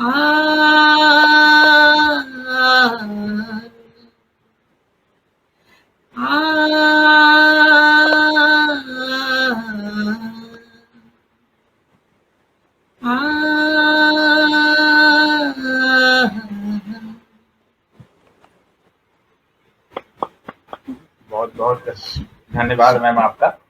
शुक्रिया। अब इस कड़ी को हम लोग थोड़ा सा आगे बढ़ाते हुए और हम लोग चलेंगे शैलेंद्र जी आपके पास। शैलेंद्र जी सुन पा रहे हैं? आपका माइक शायद आ रही है? हाँ हाँ आ रही क्या आवाज? हाँ आ रही है। आपको जब भी देखता हूँ ना तो मुझे कुछ याद नहीं आता, सिर्फ आपकी गायकी याद होती और अच्छा और मुझे कुछ याद नहीं रहता। मुझे लगता है कि हाँ एक खाँटी भोजपुरी गवैया है जिसके आवाज में वो तान है, वो उठान है, वो खुशबू है भोजपुरी वाली। तो कुछ भिखारी ठाकुर बारे में जानने में मैं आपको सीधा आपसे अनुरोध करूंगा कि आप भिखारी ठाकुर की रचना हम लोग को अगर सुनाएं तो बड़ा अच्छा लगेगा। हम लोग को लगेगा कि आज बिल्कुल भिखारी ठाकुर की 50वीं पुण्यतिथि को हम लोग और सार्थक कर रहे हैं। सबसे पहले प्रणाम करूंगा, गुरुदेव हरिवंश तिवारी जुड़े हैं हमारे साथ, और फिल्म निर्देशक बड़े भाई कमलेश सर को प्रणाम है। और चूंकि गुरुदेव के साथ रहने का सौभाग्य मुझे प्राप्त हुआ है तो थोड़ा बहुत भिखारी ठाकुर को जानने का भी सौभाग्य प्राप्त हुआ है। एक बात कह के मैं गुरुदेव की बात का समर्थन करूंगा कि आज जो लौंडा नाच के नाम पे भिखारी ठाकुर को बदनाम किया जा रहा है, मुझे ये पसंद नहीं बिल्कुल। मैं पटना में कई नाटक इधर भी देखे हैं, मैं किसी का नाम नहीं लूंगा। जैसे फिल्मों में आइटम सॉन्ग डाले जाते थे पहले, आज नाटकों में लौंडा नाच डाला जाता है बीच में, बिना वजह बिना जरूरत वहाँ एक गुजर दिया जाता है ताकि ऑडियंस वहाँ आ जाए उसको सुनने के लिए, देखने के लिए ऑडियंस का इंटरेस्ट बढ़े। तो नाटक को भी अब अश्लील किया जा रहा है।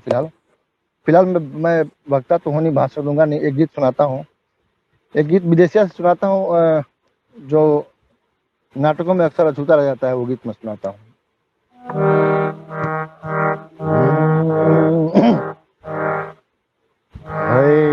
सैया कहीं गईला सोन खटोला, सैया कहीं गईला सोन खटोला, घर में बिछाई कि अंगना बिछाई, दुआरा बिछाई की तोला, है सैया कई गईला सोन खटोला। आम के डारी कोयलिया कुहू के, आम के डारी कोयलिया कुहू के, हो सही कुहू कतबा चूना, है सैया कई गैला सोन खटोला। बालम के बाहरी से जल्दी बुला दो, पार्वती बम भोला। हाँ है सैया कई गैला सोन खटोला। कहत भिखारी, कहत भिखारी भया मन लागे, हमरा कुतुबपुर के टोला। है सैया कई गैला सोन खटोला, है सैया कई गैला सोन खटोला। बहुत बहुत धन्यवाद, बहुत सुंदर। देखिए ऐसा है भैया कि मन तो कर रहा है कि 2-3 और फरमाइश कर दें, रिक्वेस्ट कर दें कि 2-3 और सुना दीजिए हम लोगों को, हम लोग को ज्यादा अच्छा लगेगा। लेकिन फिर भी एक सवाल आपसे हम करना चाहेंगे कि आप जिस प्रकार आपकी से आवाज प्रॉपर नहीं आ पा रही। हेलो, मिल रहा है आवाज? हेलो हेलो, आ रही आवाज। थोड़ी सी नेटवर्क प्रॉब्लम है। मुझे लगता है कि हाँ। आपके यहाँ कुछ नेटवर्क प्रॉब्लम आ रही जी है। बोले बोले। हाँ, तो मैं हाँ, आपसे ये जानना चाह रहा हूँ कि जो खाटी भोजपुरी इलाका है, उसमें जो नए लोक गायक हैं, वो कितना इंटरेस्टेड हैं, कितना ज्यादा लगे रहते हैं कि नहीं हम भिखारी ठाकुर के गीतों को गाएंगे। चूंकि आप एक लोक गायक हैं, तो आप। हेलो, मैं प्रॉपर सुन नहीं पा रहा हूँ शायद आपको। तो मुझे लगता है कि थोड़ा देर हम लोग प्लीज। मैं जानना ये चाह रहा हूँ, दर्शकों से ये साझा करवाना चाह रहा हूँ आपसे कि जो नए गायक हैं, जो आपके समकालीन गायक हैं, वो भोजपुरी के जो अंदाज है, विदेशिया है, लुरकाइन है, सोठा है, ये जो पूर्वी है, क्या इसमें ये लोग इंटरेस्टेड हैं, या सभी लोग मुंबई और क्लासिकल और उसी भोजपुरी अश्लीलता की दुनिया में जाने को दौड़ भाग मचा रहे हैं? इस पे आपका विचार क्या है? देखिए एक्चुअली है क्या ना कि जिसने इसको कैरियर बना लिया है, वो पैसा कमाना चाहेगा, और पैसा उसको लगता है कि जब तक हम गंदगी नहीं फैलाएंगे, गंदा नहीं गाएंगे, पैसा नहीं मिलने वाला। एक माइंड सेटअप है लोगों का, और बात नहीं है, लोगों का सोच हो गया है। हालांकि बहुत लोग काम कर रहे हैं इसमें, अच्छे कलाकार इसमें आ गए हैं, और एक बहुतायत में काम अच्छा होने लगा है, तो इसका असर पड़ेगा। और बाकी जो कर रहे हैं गंदगी तो करते ही रहेंगे, वो मानने वाले नहीं है, हमारे आपके कहने से नहीं मानेंगे। भैया मैं थोड़ा सा आपको और रोकूंगा, अंत में फिर आपसे जब इस कार्यक्रम को लोग बाइंड अप करेंगे, तो जब इस कार्यक्रम को हम लोग बाइंड अप करेंगे, तो फिर आपसे हम एक अनुरोध करेंगे गाने के लिए। तत्काल हम लोग चलते हैं। हमारे साथ दीपक सिन्हा जुड़े हुए हैं बेगूसराय से, वरिष्ठ रंगकर्मी है, रंग निर्देशक हैं, लगातार मंच पे, नुक्कड़ पे अपने नाटकों के माध्यम से लोक परंपराओं को, उस भिखारी ठाकुर के नाटकों के जो मूल तत्व है, वेदना है, वर्ग संघर्ष है, उसको मंच तक लाते रहते हैं अभिनेताओं के साथ मिलकर के। तो दीपक भैया, शुरुआत में आप नहीं जुड़ पाए थे, तो एक बार पहले आपका आकृति कला केंद्र की तरफ से बहुत बहुत स्वागत। दीपक भैया सुन पा रहे हैं? हाँ सुन रहे हैं, आवाज आ रही है। हाँ, आवाज आ रही है मेरी? हाँ बिल्कुल आ रही। क्योंकि दीपक भैया और हम लोग एक ही जगह से पास आउट हैं, इसीलिए इनसे ज्यादा आत्मीयता है मेरे साथ। दीपक भैया वहां से पास आउट है, और मैं अभी वहां पे PhD कर रहा हूँ। हाँ आ रही है आवाज? हाँ आ रही है भैया। आपसे भैया हम ये जानना चाहेंगे, दर्शकों से ये साझा करना चाहेंगे। हाँ जी, ये साझा करना चाहते हैं कि जैसे एक लंबा बचपन में बहुत सारी लोक कलाएं थी, लोक संगीत थी, साधु बाबा आते थे, वो सारंगी लेकर के, ऐसी बहुत सारी चीजें थी। आज वो सब कहीं न कहीं खत्म होता चला जा रहा है या फिर वो अपना रूप बदलता चला जा रहा है।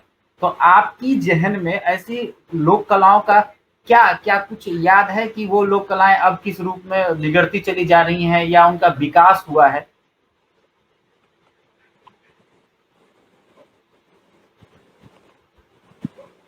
हाँ हेलो।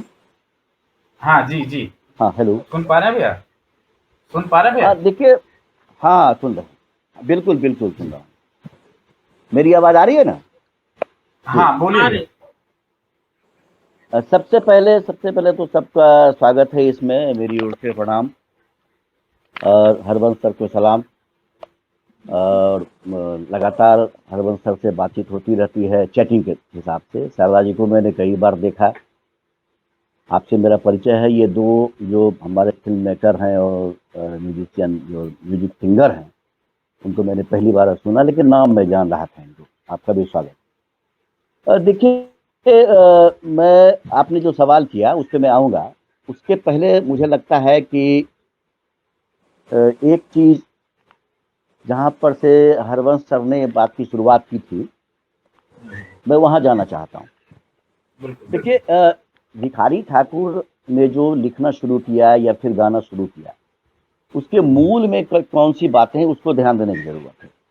एक तो मुझे लगता है कि ऐतिहासिक क्रम में हम जाते हैं, जिसकी चर्चा हरिवंश सर ने की भी थी, कि जो गिरमिटिया का जो समय था, जिस तरीके उसमें जो एग्रीमेंट मजदूर हुआ करता था, उसका जो अभ्रंश हुआ बाद में गिरमिटिया कहा जाने लगा, और उसका जो एक लंबा फिर आंदोलन चला था उसको लेकर बाद में, चाहे वो गांधी ने किया है, फिर मालवीय ने किया, और बाद में फिर 1917-18 के लगभग में उसके बजाते अंग्रेजों के खिलाफ आंदोलन हुआ और गिरमिटिया जो यहाँ से लोग ले जाते थे और गुलाम बना कर रखते थे, वो खत्म हुआ। और वो उसमें जो एक दर्द था, सबसे बड़ी बात इस बात को लेकर कि जो महिलाएं जाती थी, मतलब 40% तो महिलाएं चली जाती थी मजदूरी करने के लिए, सुरीनाम या दक्षिण अफ्रीका के या पूरा जो ब्रिटिश साम्राज्यवाद का जो एरिया था वहाँ पर, वहाँ जो चली जाती थी तो उसका यौन शोषण होता था और वो मालिकों के अंदर वो रहती। और फिर जब उसका एज हो जाता था, बूढ़ी हो जाती तो फिर उसको सौंप दिया जाता था उसको। 5 सालों तक वो चला था कि 5 साल के बाद जो गिरमिटिया हैं वो स्वतंत्र हो जाएंगे। और स्वतंत्र होने के बाद, लेकिन स्वतंत्र तो करते थे, लेकिन एक उसमें बहुत साजिश थी कि उनके पास पैसे नहीं होते थे कि वो लौट के आए, और जहाज के द्वारा जाते थे, समुद्र के तरीके से जाते थे। चिट्ठियां जब लिखती थी वहाँ के जो पुरुष लिखते थे, यहाँ अपने बिहार में जो रहने वाली की पत्नियां थी, तो वो चिट्ठी नहीं मिल पाती थी, उसमें बहुत बार्गेनिंग था। ये सारी बातें, वो लंबी बात हो जाएगी। मैं ये कह रहा था कि वहां से प्रस्थान बिंदु उनका है भिखारी ठाकुर का, और उस प्रस्थान बिंदु को एक ये समय है। दूसरा समय आप देखेंगे कि भिखारी ठाकुर का जन्म और महेंद्र मिश्र का जन्म, दोनों का एक समय आता है 1885, 1886, 86, 1887 के लगभग। 1887 में होता है महेंद्र मिश्र का जन्म और 1886 में होता है भिखारी बाबा का, और 1885 में कांग्रेस की स्थापना होती है। अब कांग्रेस की स्थापना होती है और वहां से जो आंदोलन गिरमिटिया के खिलाफ में या गुलामों के खिलाफ में या पलायन के खिलाफ में वो आंदोलन चलता है, इस बात का असर भिखारी ठाकुर के ऊपर पड़ा। एक चर्चा चल रही थी अभी, मैंने सुना कि कथा वो राधेश्याम कथावाचक की चर्चा चल रही। राधेश्याम कथावाचक ने भी इसी बात को किया था। अगर अभिमन्यु नाटक वो करते थे तो वो ये बताते थे कि हमारा वीर पुरुष वो अभिमन्यु है, जो कि मेरा नायक है। लेकिन आप भिखारी ठाकुर में आप देखेंगे कि इनके नायक प्रेमचंद की तरह, जैसे कि उसके पहले, प्रेमचंद के पहले, उनकी कहानियों के पहले राजा राजवाड़े हुआ करते थे, एक राजा था एक रानी थी। लेकिन बाद के दिनों में शंकरवा आया, इस तरीके से पात्र आया। उसी प्रकार से आप देखेंगे भिखारी ठाकुर ने आम नायक को, आम नायिका को लाया। अभी शारदा जी ने चर्चा की सुंदरी, मैंने उनको कई बार देखा और उस लगातार, और मैंने उसमें महसूस किया कि बाद में संजय दा ने, उनको लगा कि जो पहले जो पुरुष ही करते थे, तो एक पात्र क्यों नहीं पुरुष को ही रखा जाए। और रखेलिन का पात्र वो बाद में वो पुरुष से ही करवाने लगे। ये मुझे अच्छा लगा, मैंने उनसे चर्चा भी की थी कि आपने उस चीज को पकड़ा ठीक से। दूसरी मुझे ये बात कहनी थी कि उस पर आपने सौरभ ने, नवीन आपने कह दिया कि सारे नाटकों के बारे में कि वो किसकी सामाजिक जो विसंगतियां थी उसको लेकर थी, लेकिन एक जो मूल चीज मुझे लगा भिखारी ठाकुर के नाटकों को लेकर कि न्याय पर बड़ी, न्याय व्यवस्था पर बहुत उनको पकड़ थी, उनको विश्वास उसके ऊपर था। आज भी आप देखेंगे कि न्याय व्यवस्था पर ज्यादा लोगों को विश्वास है, बड़ी इस पर वो पुराना ये सब ये लोग लेते हैं। और उसका उदाहरण आप देखते हैं कि गबर घिचोड़ है, गबर घिचोड़ में न्याय व्यवस्था के ऊपर बहुत खूबसूरती से लाया गया उस चीज को। ठीक है कि उसके एक वो है कि उस बच्चे के बारे में अंत में वो पंच कहता है कि भाई उसको तुमको काट दिया जाएगा, दोनों को बांट दिया जाएगा, फिर माँ की जीत होती है। एक वस्तु, एक बच्चे को, एक जीवित बच्चे को वस्तु की तरह ट्रीट किया जाता है, उसको बेचा जाता है। इस चीज की मार्मिकता को अगर समझने की किसी में ताकत अगर थी, वो ताकत भिखारी ठाकुर में थी। दूसरी बात मैं ये कहना चाहूंगा कि इसके दो नाटक आप लीजिए, मान लीजिए अभी तो बहुत विदेशिया की जबरदस्त चर्चा हो रही है। विदेशिया मैंने कई एक लोगों को देखा, बेगूसराय में भी प्रवेश हमारा साथी है वो कर रहे हैं, और मिथिला यूनिवर्सिटी में भी हुआ, हम लोगों ने किया था उसको, संजय दा का तो हम देख ही रहे हैं। इवन जो भिखारी ठाकुर की अपनी जो टीम है, उस टीम की प्रस्तुति हमने देखी, उसमें जो उसका वो जो उठान है, गायकी का जो उठान है, जो पूर्वी का तान है, तो काबिल तारीफ है। तो ये बात सही है कि जब खुले मंच पर गाया जाएगा तो वो बहुत दूर तक बात जाएगी। और लोक धर्म और लोक नाटक की ये परंपरा भी रही है, लोक नाटक की ये खूबसूरती भी रही है कि किस तरीके से आप ऊपर के तान में आप सा रे गा मा पा जो अंतिम जो सा होता है उसको आप पकड़ते हैं, और वहां से वो जब बनता है, चीज बनती है तो मजा आता है। और मुझे लग रहा है कि भिखारी ठाकुर ने इस बात को पकड़ा कि जो विदेशिया में अगर उस वो सतीत्व के रक्षा की बात करती है देवर के तौर पर, क्योंकि यह बात सही है कि 11 वर्षों तक वह किसी पुरुष के साथ उसका कोई दैहिक संबंध नहीं हो पा रहा है। तो एक जो इच्छा होती है, यौन की जो इच्छा है वो है, लेकिन वो सतीत्व की रक्षा करती है। लेकिन दूसरी ओर आप देखें वही गबर घिचोड़ में, गबर घिचोड़ की जो नायिका है वो बिल्कुल स्वतंत्र रूप से अपने एक दूसरे साथी को स्वीकार करती है, और वो स्वीकार करती है और वो कहती भी है कि भाई हम उसको ये नहीं आता था, ये बार बार हमारे पास आता था, टुकुर टुकुर देखता था मेरे घर के सामने, तो मैं क्या करती। और मैं देख रहा था कि छपरा इप्टा की प्रस्तुति हो रही थी, और उसमें जब पंच जब ये कहता है कि बताओ कितनी बात क्या है, तो अपना जो उसका पैर होता है, उसका अंगूठा, उस अंगूठे से वो जमीन को खुरसती है।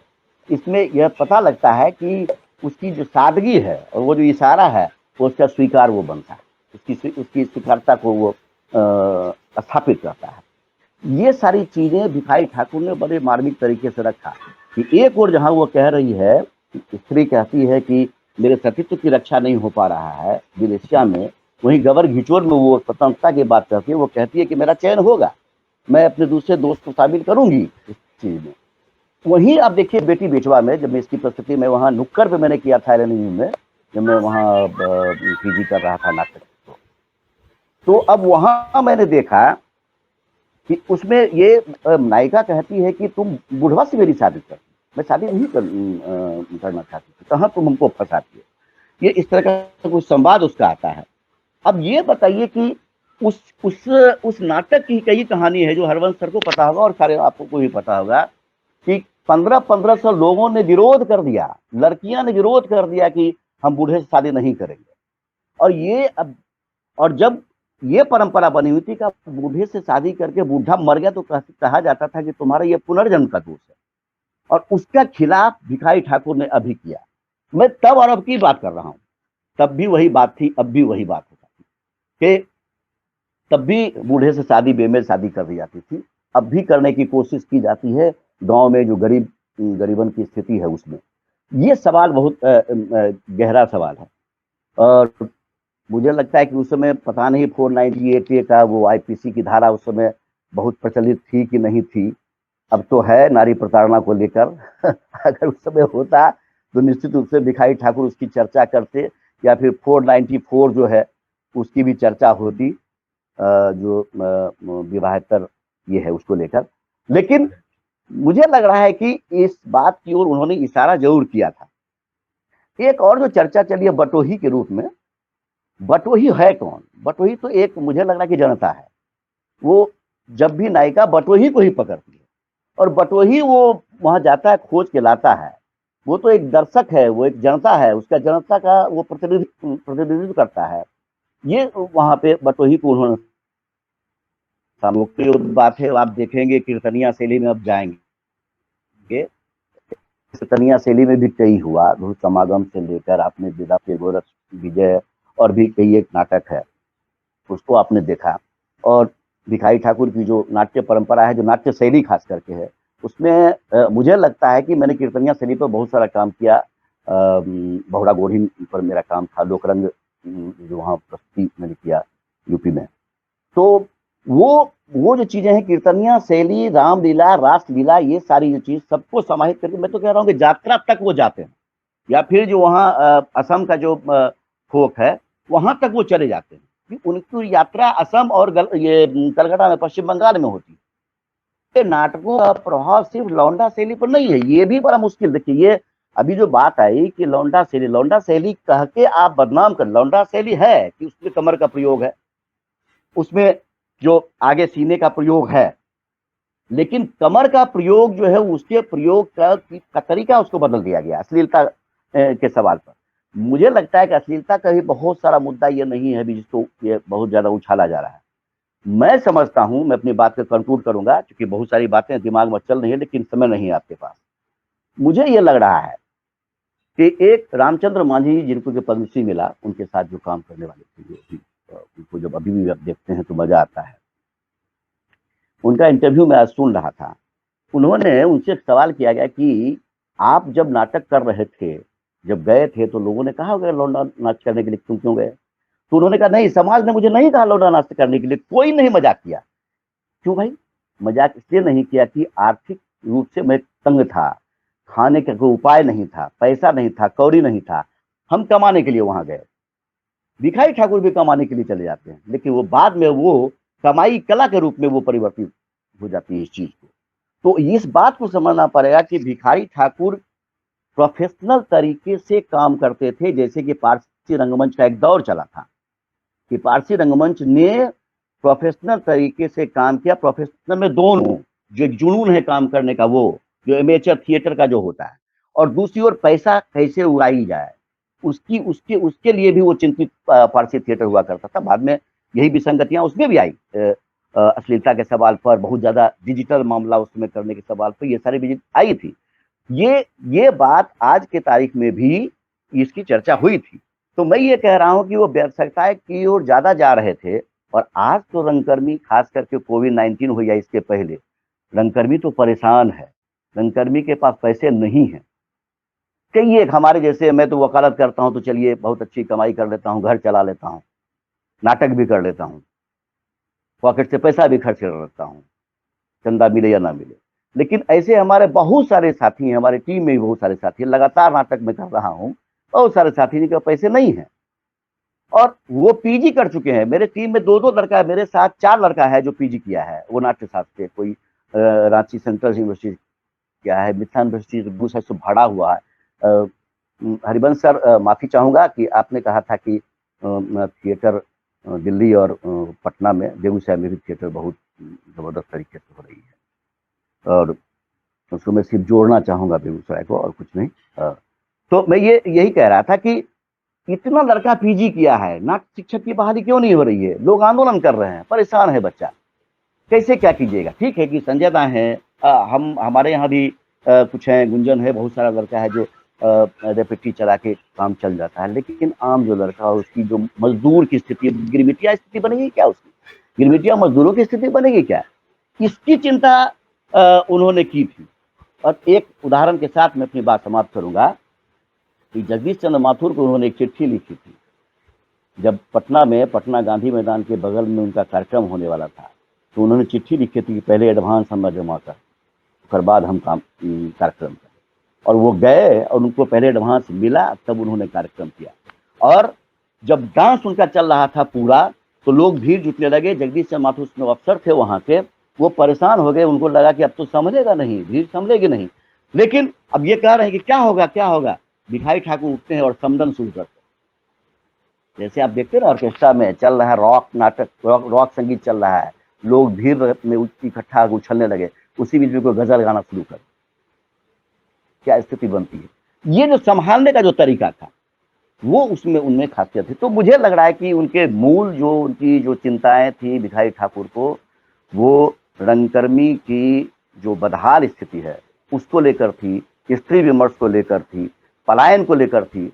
पलायन को लेकर जिसको बेगूसराय के हमारे कहानीकार कथाकार अरुण प्रकाश ने भैया एक्सप्रेस कहानी, बहुत जबरदस्त कहानी उनकी थी, उसमें उन्होंने लिखा जिस दर्द को रामचंद्र मांझी कहते हैं कि मुझे सब कुछ तो मिल गया लेकिन घर मुझे बना। उनका इंटरव्यू आज आप देख लें, ये दर्द है।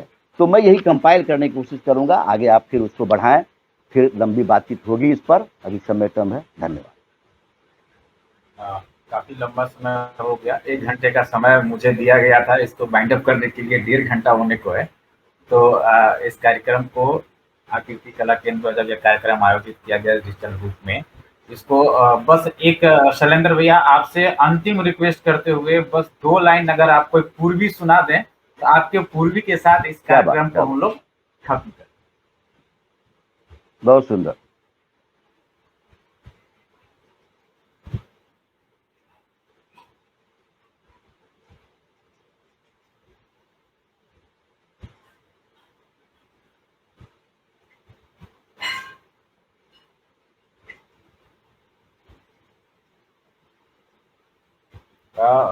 शैलेंद्र भैया लगता है कि आपका माइक म्यूट किया हुआ है, आप उसको अनम्यूट कर लें।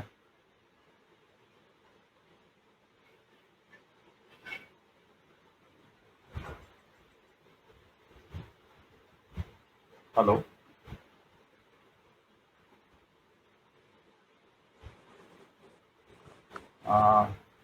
आवाज सुन पा रहे हैं शैलेंद्र भैया?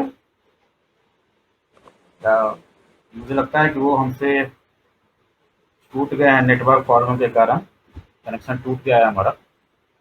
हमारे बीच आज दिल्ली विश्वविद्यालय में सहायक प्राध्यापक M.K. पांडे सर भी उपस्थित होने वाले थे, बट किसी आकस्मिक कारण से हमारे साथ उपस्थित नहीं हो पाए हैं। हम लोग लगता है कनेक्शन जुड़ना मुश्किल हो रहा है। हाँ, आ गया। हाँ, आ रही क्या आवाज? हाँ, आ रही है, आ रही है। तो 2 लाइन सुनाता हूँ मैं। बिल्कुल। विदेशिया में जब विदेशी लौट के आता है कलकत्ता से, तो अपने घर पे अपनी पहली पत्नी से दरवाजा खुलवाते हुए कहता है,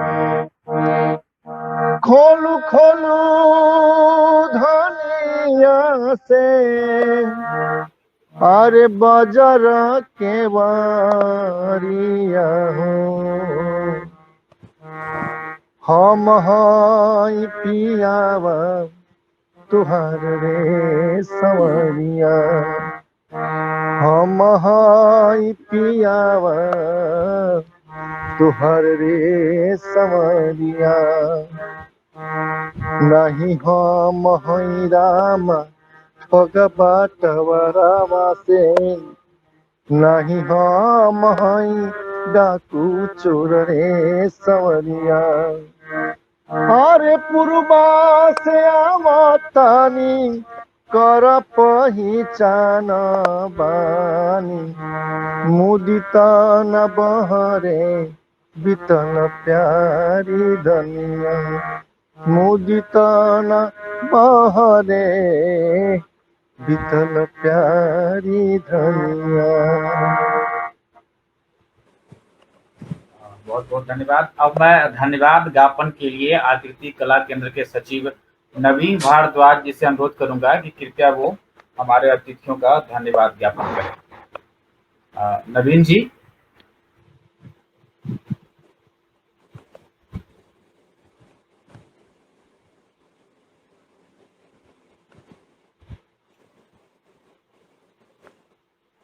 ऑडियो म्यूट है शायद आपकी। आवाज नहीं आ रही है आपकी।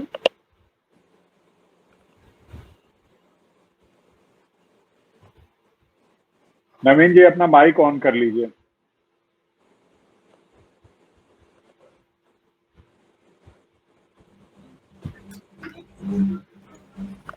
जी सच में वाकई में मैं सोचा नहीं था कि ये कार्यक्रम इतना अच्छा होगा।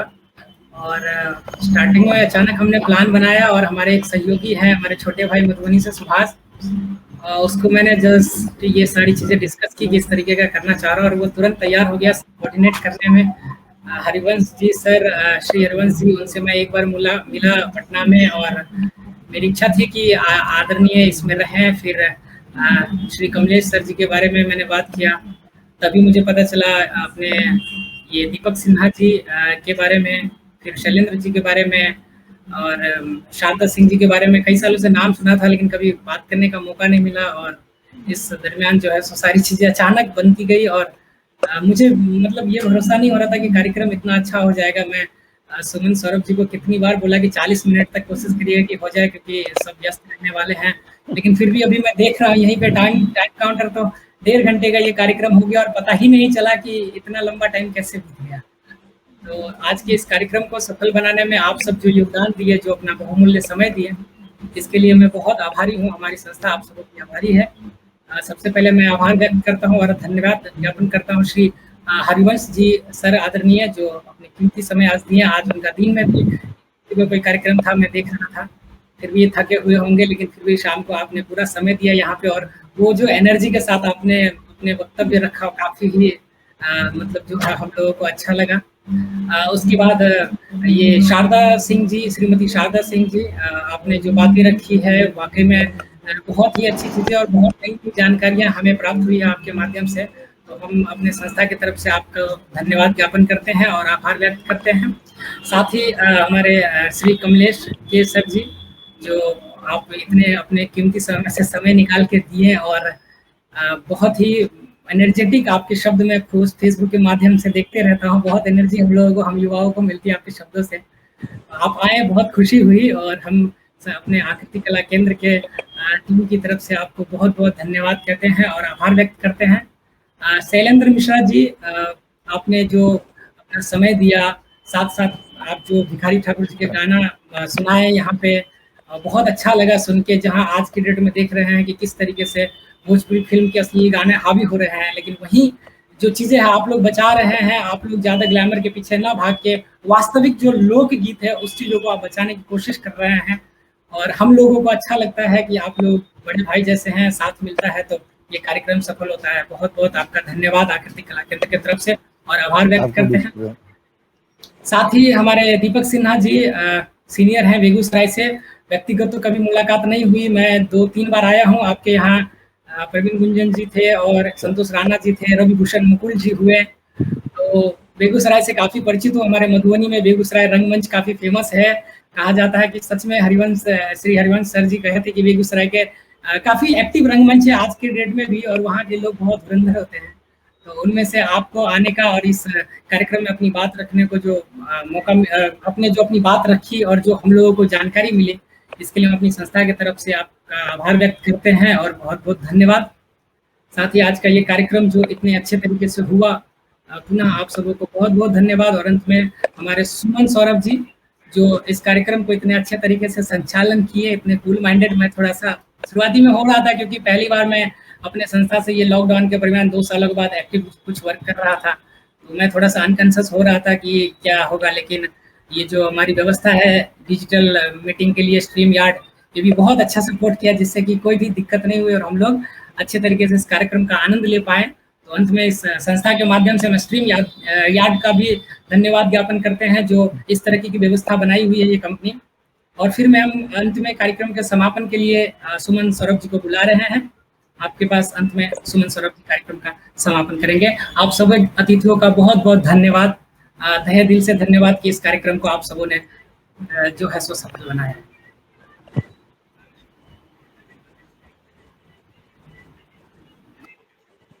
बात किया जाए, 1.5 घंटा भी बहुत कम समय है। हरिवंश सर जैसे अगर विद्वान मिल जाए तो लगता है ये समय 1.5 घंटा नहीं, 3 घंटे 4 घंटे बढ़ते चला जाए।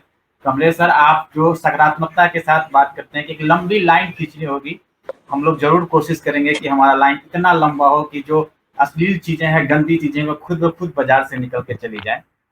दीपक भैया, भिखारी ठाकुर का हर एक नाटक, हर एक संवाद शोध का विषय हो सकता है। हम लोग जितना काम करें, जितना शोध करें, वो सब कम है। और लोक गायक शैलेंद्र भैया, आपके लिए कहूंगा, आप गाते रहिए, आप जितना गाइएगा उतना ही हम लोग को बल मिलेगा, उतनी ही मजबूती मिलेगी। आकृति कला केंद्र दिल्ली को इस बेहतरीन आयोजन के लिए बहुत बहुत शुभकामनाएं, बहुत बहुत बधाई। आपसे उम्मीद करेंगे कि ऐसे आयोजन और करते रहें, युवाओं को जोड़ते रहें, ताकि हमारी संस्कृति को, लोक कलाओं को ज्यादा से ज्यादा लोग सीख पाए, समझ पाए, उससे जुड़ पाए। आप सभी अतिथियों का बहुत बहुत आभार, बहुत बहुत धन्यवाद। शुभ रात्रि।